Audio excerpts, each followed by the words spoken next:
Washington, D.C., the heart of global decision-making, just became the stage for a new vision of our future. The first draft of the Constitutional Charter for Peace, Regeneration, and the Flourishing of Humanity has officially been unveiled.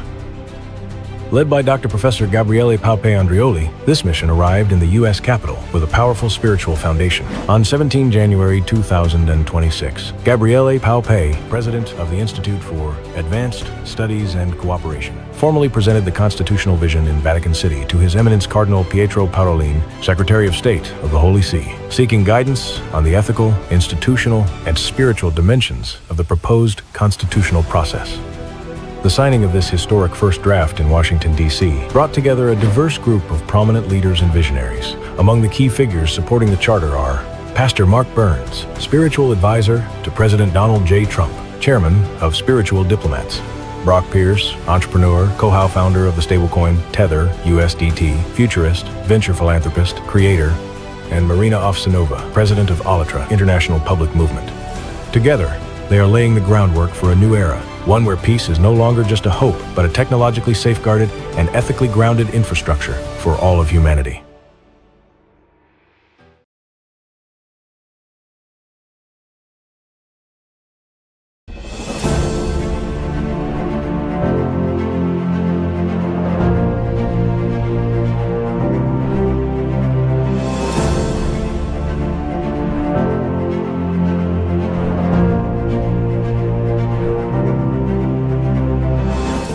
Gathered here today at the heart of the U.S. in the Capitol building for the Interfaith Conference led by Pastor Mark Burns. We're here with Aaliyah. Thank you for being here. Thank you so much for having me. Yeah, so my first question is, what does spiritual diplomacy mean to you? It means everything. First of all, we are those who unite the world, and we are speaking with our love, dignity, compassion for those who cannot speak out. And we are those providers to bring peace in this world. And this is very important. So I feel a huge responsibility as a spiritual diplomat. And I really appreciate Pastor Mark Burns giving me this title. So as we look to the future, what opportunities do you see for faith and civic communities to work together for positive impact? Well, first of all, we have to all unite, right? From any countries, from any cities, as we can see right now here in this Interfaith Conference. It's an international conference. So people from all around the world flew here to be here, to give a public speech, to bring people together.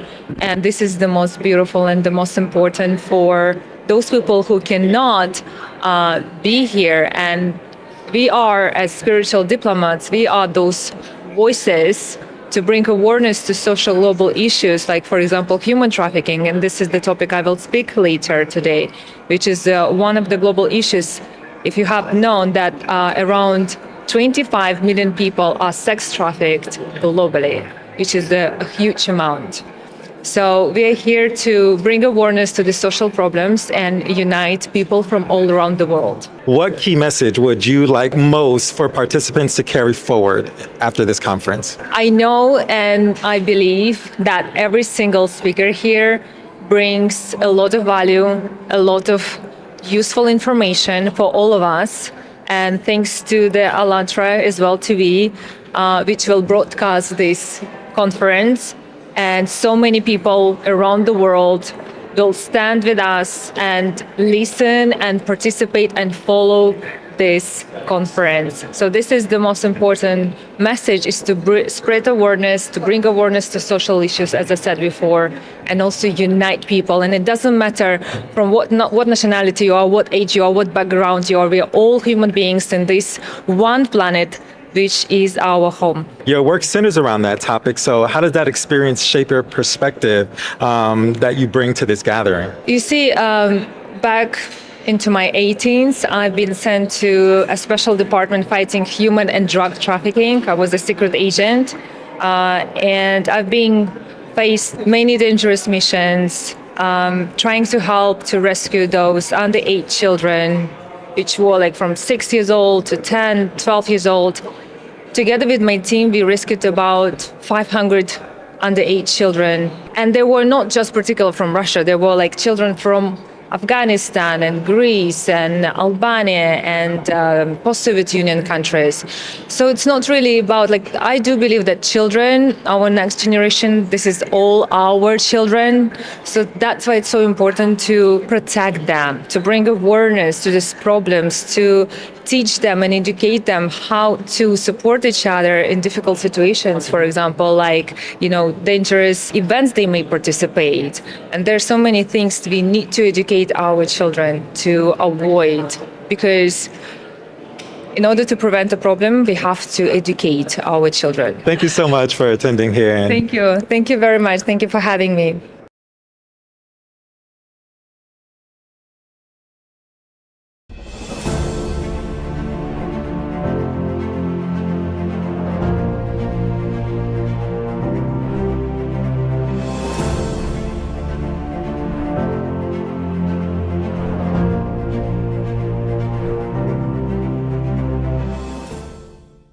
Today we're gathered at the heart of the United States in Washington, D.C., at the United States Capitol building for the International Interfaith Conference, which is called United in Liberty, the Rise of Spiritual Diplomats, led by Pastor Mark Burns. And it is a great honor and pleasure to have you here with us as a speaker and as a respected guest. And thank you so much for dedicating your time to speaking with us. It's a great pleasure.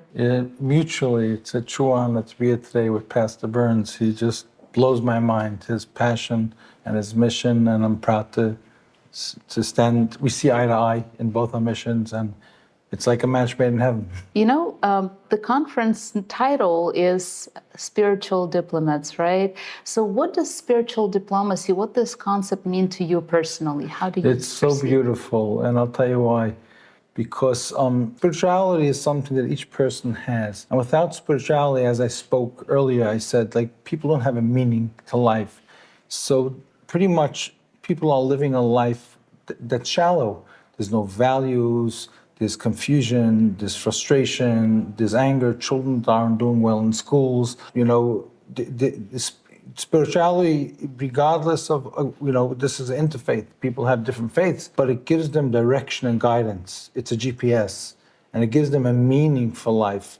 And by being part of something spiritual like this, we are gathering together saying, regardless of, we could agree to disagree, and we don't necessarily disagree. We have different upbringings, and different cultures, but we understand that we all focus on the spiritual aspect of what God wants from us to respect to respect life, and to stand up for each other and empower each other. Looking into the future, what opportunities do you see for, when faith leaders, civic leaders, government officials come together, just like today, what opportunities do you see for the betterment of the society? So I want to tell you, part of my speech I wanted to say, but I had a limited amount to speak, is I wanted to point out to the crowd and applaud Pastor Burns for saying, I'm a networker. I have from the biggest networks in the world, okay?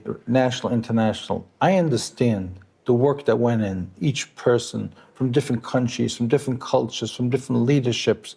I understand the value that he brought into the room over here. I don't think there was one other person who could get up there and say that he understands not just the value and the quality and the takeaway, but I see the vision of how many people are going to make change to the world, and how many lives, millions, if not tens, maybe hundreds of millions, lives are going to be affected from this unity event. It was international, faith-based in the Capitol, from people from all over the world. I myself, met so many great leaders who came over to me to introduce themselves, and obviously they were very respectful and they appreciated my message, what I feel was very powerful and very focused for all faith-based leaders to have takeaways. And I really told the pastor after he spoke, I said, I love how he said, if anyone's here to take pictures, leave. We're about, to take away. This is not a photo op event. And my speech, what I spoke about, was about takeaways and how we could improve relationships, how we could hold faith leaders and a lot of, people who are appointed by government. You have liaisons, and they abuse their authorities for their personal interest and gains. I think that's the number one obstacle we have today, because if we as faith-based leaders represent so many millions and millions and tens of millions, hundreds of millions of people, each community, whether it's Christian, Jewish, whether it's evangelical, whether it's Muslim, and you have a person appointed by the president in the White House who's supposed to be responsive to you, and they're not responsive, them misrepresenting the administration, the president, and they're holding back people who need help. And you have to, as a faith leader, stand up and not be intimidated, and stand up and tell this person, I'm sorry, you're not doing your job. And when they hit back, many times it happens to me, because, I don't take salary. I'm probably the only people here don't take a paycheck. And I tell them I have no, so threaten me. What, you can blackmail, what am I losing, So I'm here to speak on behalf of the people. But that's a broken system, because you can have us, the faith leaders, the people who need help, and if you come to the crisis mode and you have to go higher and you can't get through there, you're not going to be able to help the people. Thank God I have the relationships with administration directly, and the cabinet members, I go above them, I help. But for the average faith-based leader, my mission today was let's fix what's broken, and let's not be afraid, intimidated to speak up and call out those who have to be fired, have to be replaced. Thank you so much. That's a very powerful message, very strong one. And also, based on your professional experience, life experience, what perspective do you bring to this conference? How do you think this encouragement to take action can inspire the people? So I have so much to say on this question, and I encourage everyone to go to my website, ojchamber.com, and also to Google Orthodox Jewish Chamber of Commerce, Google my name, Dovi Honig, because to start to speak about what we've done already on ways to empower people and bring communities and governments together. We made peace between countries through commerce. I represent, World Trade Week. I bring all the ambassadors and trade ministers and consuls generals together and unify them and unite them. I established a national roundtable for presidents of chambers of commerce over here with the Secretary of Commerce last year, the first time ever, that empowers all 50 states from the boots, boots on the ground, from the bottom up. And I chair it on behalf of the United States government. I created, just 2 weeks ago, established with Bobby Kennedy and Dr. Oz to recognize Lyme disease and health and tick-borne infections as a chronic illness that's going to help, be able to be covered and recognize insurances and be able to update the CDC guidelines, Surgeon General's. All these things come from uniting relationships and representing a bigger picture, because it's not me, it's the networks I represent, and the relationships in the Muslim world, in the Christian world, in the African American world, in the Hispanic, Latino world, and I go on, South America, Europe, and Asia, and Middle East, Israel, we have MOUs with them also. Governments signed MOUs with us, with my chamber. So we turned into a center that creates solutions. I wrote legislation like Labor Day, called Economic Development Day. What's signed into law, passed both houses. One day a year we stimulate the whole, everyone equally. So, and then all the briefs to protect religious values, whether it's not working on Sunday, whether it's not working on Saturday, whether it's value related, whether it's speaking up. So, in other words, I am proud of my name, Orthodox Jewish Chamber of Commerce. People tell me, just call it Jewish Chamber. I'll tell you, 99.9% of the people we deal with are not Jewish at all. We use the strength of our business relations and since Jews are all over the world and our political relations to be able to influence policy, advocate on behalf of others, help empower others, and create solutions. So I think when everyone unites, and I think the point to say over here, to take away, is that a lot of people who are very selfish. They think like one chamber of commerce or one organization as yours is competing with the other one. I totally don't see it that way. We're acting as an umbrella. I want to have more relationships. I want to include everyone in our networks. That's what we did today. That's what the pastor did today, brought everyone together. And by doing that, he showed that we're not intimidated by anyone. We don't feel threatened. We're above everyone when we unite everyone should act that way. And I think that's the message to take away from Pastor Brones today. And that's my message for my organization. And that's why we're able to align so much and accomplish so much together. So I encourage all of you to be able to always reach out of your circles. I promise you, it's always rewarding. The broader your network, the more reach you have, more influence you have. Your network is your net worth. Stop being selfish. Don't think, I don't want to share a contact. Everyone knows that you come to Divi Honig and I give them contacts unlimited to the highest levels. I don't say it's my contact, I'm not giving it to you. How can you need help? Here it is, and we're here to share. That makes us stronger together. That makes us better together. And that's what the pastor did today. Thank you so much, Rabbi Honig. This is amazing. Thank you for this meaningful conversation. And thank you for what you do. And I look forward. This is only the beginning, hopefully. Thank you. Thank you. It was a pleasure.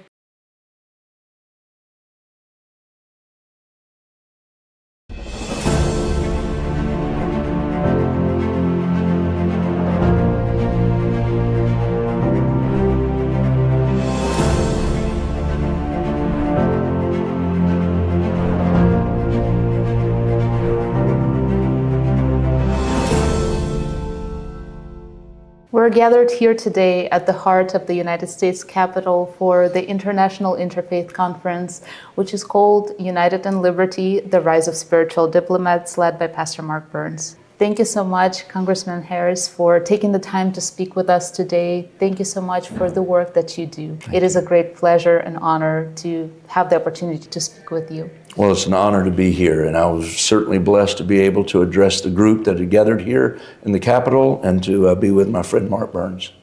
Thank you so much. As we just mentioned, today's conference topic introduces the concept of spiritual diplomacy. And what spiritual diplomacy means to you personally?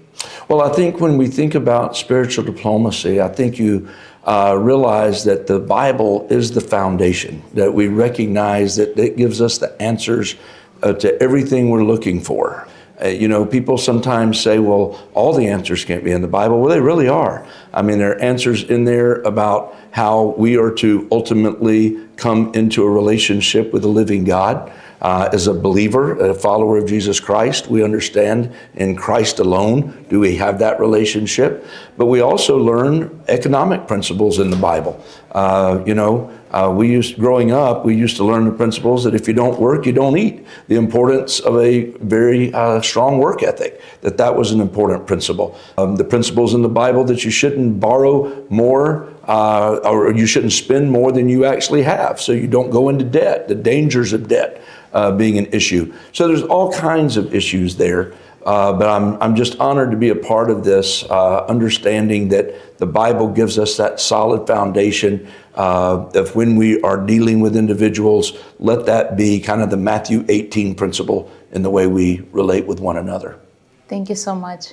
And as we look into the future, how do you see this collaboration of faith leaders, of civic leaders, of government officials coming together for bringing a positive impact on society? How important is it? Oh, I think it's very important. As I said, I think faith leaders around the world understand and are beginning to understand more the importance of them being engaged in every area of government, in every area of society. I don't think God in His Word carves out one section and says, stay out of that. I think instead that He intends for His truth and His promises to come to bear on a culture and a society across all different aspects. So for me, stepping into the political realm, having been a pastor for 36 years, that really is something that was natural because, again, we're not told to keep this in silence and to somehow hide it under a bushel, but we're told to be salt and we're told to be light to the community around us. And I think that's an important reason that we stay engaged and we fight for religious freedom around the country and around the world. Definitely. Thank you so much. Thank you for your actions. And also, what message would you like the participants of today's conference, our audience, to walk away with, to carry forward to their communities locally and globally? I think my message would be more along the lines of something I just said, and that is that if we think about there in Matthew's gospel, Jesus makes it very clear that we are to be salt and light. And you know, sometimes salt stings and sometimes it burns, but it always purifies. And I think that's what the faith community needs to recognize. We're to be that light. We're to shine the light in the midst of darkness to the truth. And I think just the engagement, day to day, living out your faith is so important. And that's what I would love for everybody in your group to do. Thank you so much. Thank you for taking the time. Thank you for this meaningful conversation. Thank you. It was a pleasure. Thank you for having me.